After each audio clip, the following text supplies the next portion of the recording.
আসসালামু আলাইকুম everyone, welcome back to my channel. আশা করছি সবাই খুব ভালো আছেন।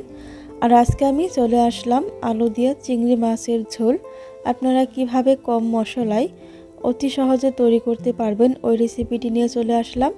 আর এর জন্য আমি এখানে কিছু আলু কেটে নিয়েছি আর দিয়ে দিলাম ধুয়ে পরিষ্কার করে রাখা চিংড়ি মাছ। আর চেষ্টা করবেন চিংড়ি মাছটা একটু বড় সাইজের নেওয়ার।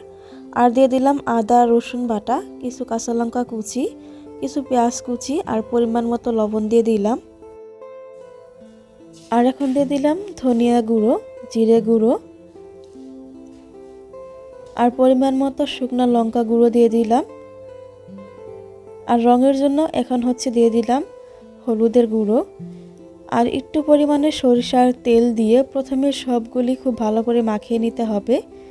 যেহেতু মাছ আমি ভেজে রান্না করব না, এই জন্য আলুর সাথে প্রথমে মাছ খুব ভালো করে মাখিয়ে নিলাম। নিয়ে প্যান গরম করে কিছুটা সরিষার তেল দিয়ে দিলাম আর 2টার মতো তেজপাতা, ফোড়নে গোটা জিরা দিয়ে পেঁয়াজ কুচি দিয়ে দিলাম। দিয়ে পেঁয়াজ একটু মোটামুটি লালচে কালার করে ভেজে নিতে হবে।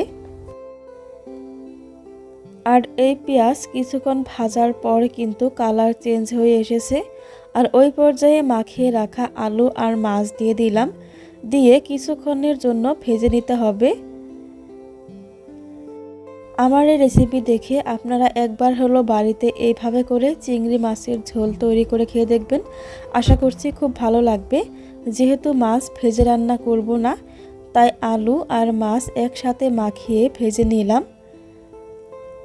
আর কিছুক্ষণ সময় ধরে খুব ভালো করে ভেজে নিতে হবে। এখানে কিন্তু ভাজতে ভাজতে কালার চেঞ্জ হয়ে গিয়েছে, দেখাই যাচ্ছে। আর এই পর্যায়ে আমি একটু কষানোর জন্য জল দিয়ে দিব।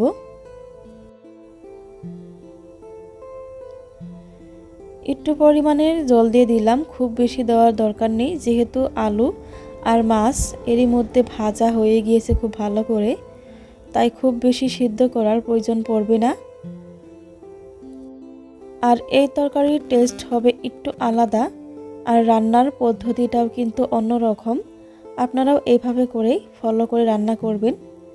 আর এরই মধ্যে কিন্তু এই আলু আর মাছ কষানো হয়ে গিয়েছে, তাই একটু নাড়াচাড়া করে নিলাম যাতে নিচ থেকে লেগে না যায়। আর নাড়াচাড়া করে নেওয়ার পর আমি আর একটু জল দিয়ে দিব ঝোলের জন্য। যেহেতু আমি আগেই বলেছি আমি আলু দিয়ে চিংড়ি মাছের ঝোল রান্না করব, তাই মোটামুটি ঝোলের পরিমাণ একটু বেশি দিতে হবে। এখন খুব ভালো করে মিশিয়ে ঢাকনা দিয়ে ঢেকে অপেক্ষা করব ঝোল ফুটে ওঠা পর্যন্ত।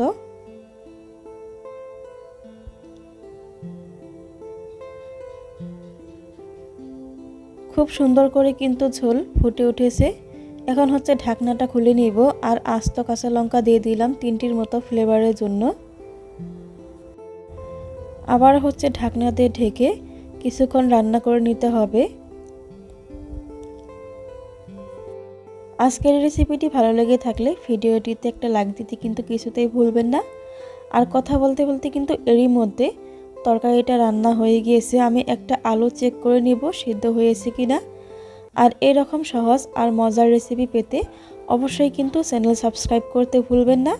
আর পাশে থাকা ছোট্ট বেল আইকন ক্লিক করে রাখবেন আমার ভিডিওর নোটিফিকেশন সবার আগে পাওয়ার জন্য। আর রেসিপি কেমন লাগলো কমেন্টে জানিয়ে দিবেন। এই পর্বে বিদায় জানাচ্ছি। আল্লাহ হাফেজ।